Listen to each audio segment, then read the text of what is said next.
Hey, what's up guys? Joker here. Today we are finally going to be getting a hands-on look at the performance of NVIDIA RTX ray tracing features in Battlefield 5, which is now officially the first game that is publicly supporting ray tracing technology in it, with a patch that was just put out today. They patched it for the deluxe edition, which is releasing tomorrow. It was about a 17 gigabyte patch, and then I believe another 2 gigabyte patch on top of that. They kind of did them separately, and even though I've been playing the game since the 10th, this is a new patch that they put out, their day one patch, which added in ray tracing as well as probably addressed some other things in the game to get it ready for the deluxe edition launch. And NVIDIA yesterday also pushed out a new driver to support the DXR features in Battlefield 5, which is numbered 416.94, which I was using for this testing here today on the NVIDIA RTX 2080 Ti, along with an Intel i9-9900K. Now, I limited myself to just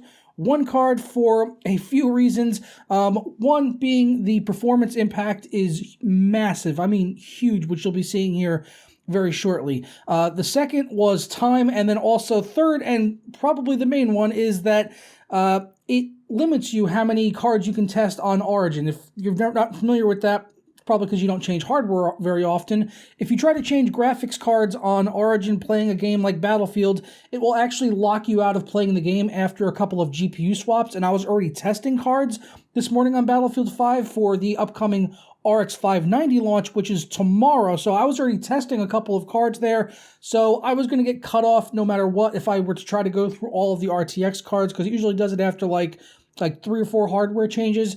So I limited myself to just the 2080 Ti, and we'll still be able to get a good look here at what the performance difference is going from RTX on to RTX off. So I tested in a few different areas of the game. I tested in the single player. I also tested in the multiplayer on the map Twisted Steel, as well as Rotterdam, and I did test at 1080p and 1440p. Now, visually speaking, RTX, when it is on, it really isn't that amazing, if I'm being perfectly honest. I mean, I guess it looks good if you're, stopping and standing still and really staring at the effects, which, if you're in a multiplayer game, fast-paced multiplayer game like Battlefield, is probably going to be never. But it does look pretty, I suppose, but not at the cost of how much performance hit you are going to be getting in the game, which is something we've been theorizing ever since this was announced, and it is definitely true here today.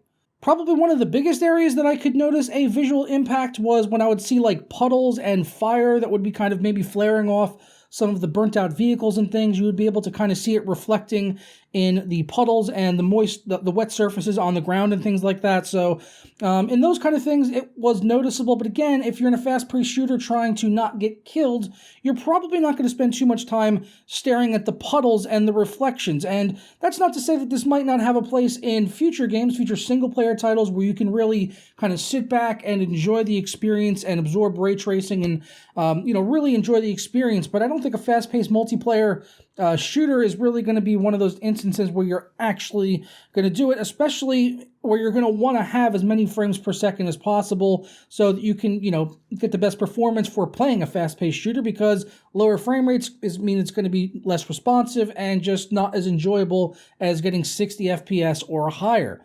Now, there is toggleable options in the graphics options menu, so you can actually go from low, medium, high, and ultra, and I'll be playing a quick side-by-side here, showing low, medium, high to ultra, and there really wasn't that much of a visual change here, at least in this one scene that I happened to be looking at. I couldn't really notice anything except for if you, zoom in. I mean, the fire maybe has a little bit of a lower resolution. So yeah, it's not too much of a difference there going from low, medium, high to ultra, but chances are if you're spending $1,200 on a card, you're probably going to want to play with everything up at ultra anyway, which is how I was doing my testing here. So we'll start off talking about the single player, which I think had the largest impact in terms of performance, because it was one of the more demanding scenes compared to the multiplayer. There's a lot more objects on screen, a lot of foliage, just a lot more objects in general to reflect off of the puddles and the different metal and glass surfaces, throughout the area here where I was testing. So even at like at 1440p, it was really, really bad. Like when I was trying to get through this area to clear out the enemy so that I can do my benchmark run, I was having a lot of trouble aiming because of the really low frame rate, and the game just felt super unresponsive. While at 1080p, it was okay. It was getting over 60 frames per second the most of the time.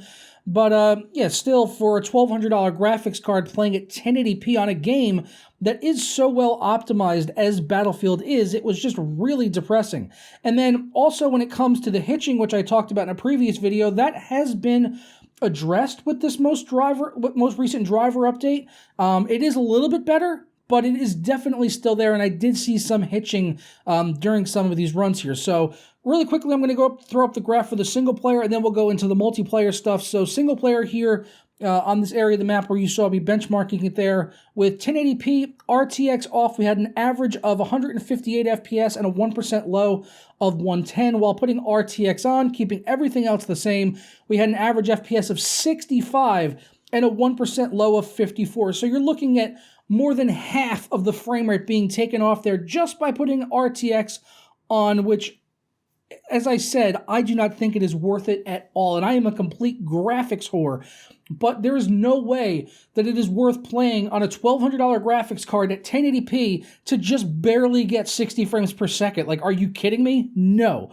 1440p, even more of a disaster, going from 158 FPS average and a 1% low of 84 down to an average of 48 FPS and a 1% low of 39. So absolutely brutal at 1440p here in the single player, which is one of the more demanding scenes you're going to see through the game. So that's like the most extreme scenario that you could possibly see. I didn't test on every multiplayer map, but there could be some multiplayer maps where that's the case as well. Rotterdam did run a little bit better than on the single player, and this is one of the maps which they featured so much before the game actually came out, showing the ray tracing features with the fire reflecting off the cars and everything like that, and that did run a little bit better. 1440p was manageable when I was running around. I was seeing like 50 to 70 FPS roughly, so it was okay. There were some areas where it would stay constantly at 60, but then other areas it would definitely come down and stay in the 50s, around the 55 FPS range. So 1440p was a bit more manageable in the multiplayer side of things, but in single player, it was really rough.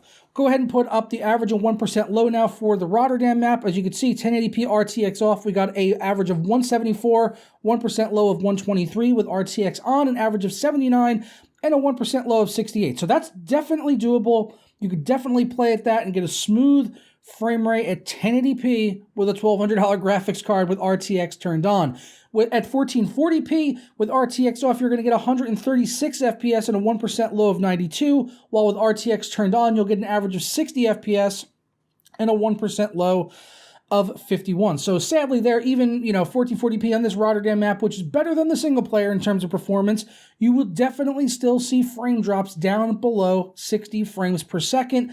And I can't imagine many people are buying these cards to play at 1080p, but let me know down in the comments below your thoughts on it. I did test one more multiplayer map here, which got the best performance out of all three of the different test runs that I did, and this was on Twisted Steel. I did a benchmark run going from one side of the bridge all the way to the other. There were a decent amount of puddles on the bridge here and there where you could see some of the flames reflecting off the tanks, but definitely not as many as something like Rotterdam or the single player. And it really just came down to the performance seems to honestly come down to how much moisture is on the ground. The wetter the ground, the lower the frame rate is going to be, because that's mostly what you see the reflections coming off. I mean, on Rotterdam, you can kind of run up to like some of the cars, and if you get really close, you can see a reflection of yourself, or if you run up to some of the pane glass windows, you could see a reflection of yourself in them. But you got to get really close and really take your time out of playing the game to go ahead and see these features. So on Twisted Steel, we got an average of 142 FPS and a 1% low of 125 at 1080p with ray tracing turned off, and with ray tracing on, an average of 94 FPS and a 1% low of 74. And 1440p, again, the best numbers that we had here of the three test runs I did. RTX off at 1440p, got an average of 142 and a 1% low of 96. With it on, it was an average of 73 and a 1% low of 60. So that was the only map that I did testing on where we had a 1% low of 60 FPS, which is not to say you won't see dips down below 60, because you definitely will, depending on where you are on the map and how many reflections are going on. So this is just a small snippet of what you could expect with ray tracing features, but I wanted to get this video out for you guys day one as these ray tracing features have become available, because we've been waiting so long. These cards have been out now for almost a month and a half or so. These cards have been available, and we haven't had any ray tracing that we could actually test. So this is the first one. Hopefully we'll see a patch get introduced into Shadow of the Tomb Raider soon, and we could do a video benchmarking that as well. With ray tracing features, we've really kind of been waiting for Windows to roll out the 1809 October update, which just rolled out yesterday, finally fixed, and in case you lost count, it's November, not October, so it's taken about a month to iron out some of the issues, and I could say for people out there that are concerned, I would definitely say, unless you want to use ray tracing right now today on Battlefield, if you've got an RTX card, you're probably better off still waiting. But just based on my experience with the new update that came out yesterday, I didn't update till yesterday, it's been fine for me. I didn't lose any of my files or my documents or anything like that. It was a very smooth update transition, and there's a couple of new features that I actually like about the new Windows update. And yeah, game performance has been on par with what I was seeing before, so it wasn't like any better or worse one way or the other. So far I can just say that from my experience, 1809 has been absolutely fine, but that might not be the case for everyone. So I would still, like I said, I would beg you to wait on updating unless you really do have an RTX card today and you want to play Battlefield 5 today and see the ray tracing effects for yourself. That's really like kind of the only major reason to go ahead and update to 1809 right now. So if you can wait, definitely wait until maybe they iron out some other bugs. If there's other bugs that are going to crop up, it's very, very likely that it could possibly happen. I just haven't happened to see any yet, but I haven't used it extensively. I've just mostly been benchmarking on it. So I'm going to go ahead and get on out of here because I got to get back to testing for the RX 590, which I kind of delayed my testing a little bit to do this video here for the Battlefield 5 ray tracing. So let me know your thoughts down in the comments below. If you enjoyed this video or learned something new, don't forget to leave a thumbs up on it and subscribe if you're not already. And if you have been here for a while, do me a favor, ring the notification bell. That way you never miss a moment of content when it goes up here on the channel. And I'll see you guys tomorrow for my RX 590 review. Ta-ra.